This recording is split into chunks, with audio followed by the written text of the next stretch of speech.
गांव के पास बहती नदी के किनारे एक छोटा सा खेत था। उसी खेत में किसान माधव अपने ऊंट बद्री के साथ रहता था। ऊंट बद्री ताकतवर था, मेहनती भी था, लेकिन उसके मन में एक अजीब आदत थी। उसे शॉर्टकट लेने की बहुत चाह थी। वह सोचता था कि बिना ज्यादा मेहनत किए ज्यादा आराम कैसे मिले। माधव रोज सुबह ऊंट बद्री को साथ लेकर खेत में जाता। वह हल चलाता, पानी खींचता और अनाज की बोरियां ढोता। बदले में माधव उसे भरपेट चारा और साफ पानी देता। फिर भी ऊंट बद्री के मन में ख्याल आता, इतनी मेहनत मैं करता हूं और किसान माधव आराम से बैठा रहता है। काश मुझे भी थोड़ा ज्यादा आराम मिल जाए। एक दिन दोपहर को माधव ने ऊंट बद्री को पेड़ से बांधा और खुद घर जाकर खाना खाने लगा। पास ही हरे भरे गन्नों का खेत था। मीठी खुशबू हवा में तैर रही थी। ऊंट बद्री के मुंह में पानी आ गया। तभी पास के पेड़ पर बैठा शरारती बंदर कूदकर नीचे आया। अरे ऊंट बद्री भाई, बंदर हंसते हुए बोला, इतनी मेहनत करते हो और बदले में बस सूखा चारा? सामने गन्ने देख रहे हो, बस थोड़ा सा चख लो, जिंदगी में मिठास आ जाएगी। ऊंट बद्री ने गर्दन हिलाई। नहीं नहीं, किसान माधव नाराज हो जाएगा। बंदर आंख मारकर बोला, अरे वह तो घर में खाना खा रहा है, तुम इतने बड़े हो, कोई तुम्हें पकड़ भी नहीं पाएगा। ऊंट बद्री के मन में लालच नहीं बल्कि आलस जागा। उसने सोचा, अगर मैं थोड़ा गन्ना खा लूं तो ताकत भी मिलेगी और काम में मन भी लगेगा। उसने रस्सी ढीली की और धीरे धीरे खेत में घुस गया। पहले उसने एक गन्ना तोड़ा, फिर दूसरा, फिर तीसरा। उसे मजा आने लगा। वह गन्ने चबाता और इधर उधर टहलता। कई पौधे टूट गए। कुछ देर में माधव लौटा तो खेत का हाल देखकर दंग रह गया। ऊंट बद्री, वह चिल्लाया, मैंने तुझ पर भरोसा किया और तूने मेरा नुकसान कर दिया। ऊंट बद्री शर्मिंदा होकर बोला, मालिक, बस थोड़ा सा चखा था, पर हाथ रुक नहीं पाया। माधव ने उसे डांटा और वापस बांध दिया।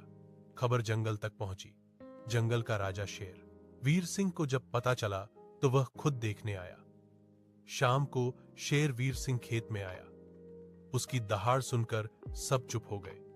ऊंट बद्री, शेर गरजा, मेहनत से कमाया हुआ अन्न सबसे पवित्र होता है। बिना अनुमति उसे खाना चोरी है। क्या तुम्हें अपनी गलती समझ आई? ऊंट बद्री ने सिर झुका लिया। शेर महाराज, मुझसे गलती हो गई, मैं आगे से ऐसा नहीं करूंगा। शेर वीर सिंह ने चेतावनी देकर उसे छोड़ दिया। अगले दिन बंदर फिर आया। अरे ऊंट बद्री भाई, कल तो डर गए थे, पर सोचो, गन्ने का स्वाद भूल पाए क्या? ऊंट बद्री ने होंठ चाटे। नहीं, पर सजा भी याद है। बंदर हंसा, इस बार और आसान तरीका है। खेत के पीछे की बाट टूटी है, वहां से जाओ, कोई देखेगा भी नहीं। ऊंट बद्री के मन में फिर शॉर्टकट का ख्याल आया। अगर पीछे से जाऊं तो पकड़ा नहीं जाऊंगा, उसने सोचा। रात को वह चुपके से पीछे की ओर गया। बाड़ सच में टूटी थी। वह अंदर घुसा और फिर गन्ने खाने लगा।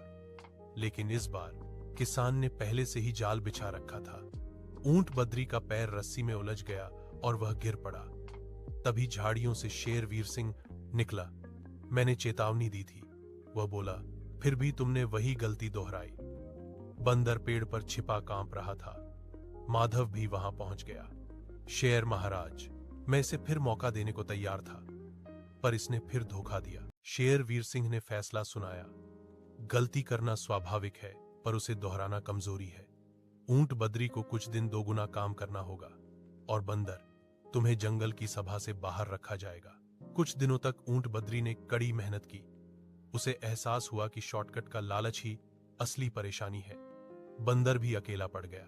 उसे समझ आया कि दूसरों को भटकाना मजेदार नहीं, गलत है।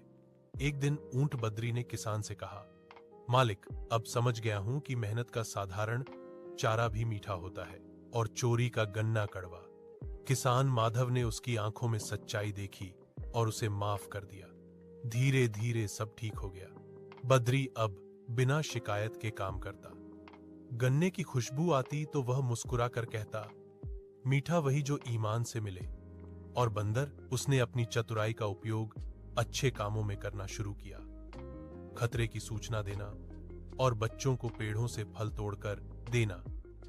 सीख, शॉर्टकट और लालच कुछ पल की मिठास देते हैं, पर सच्ची खुशी मेहनत और ईमानदारी में ही मिलती है।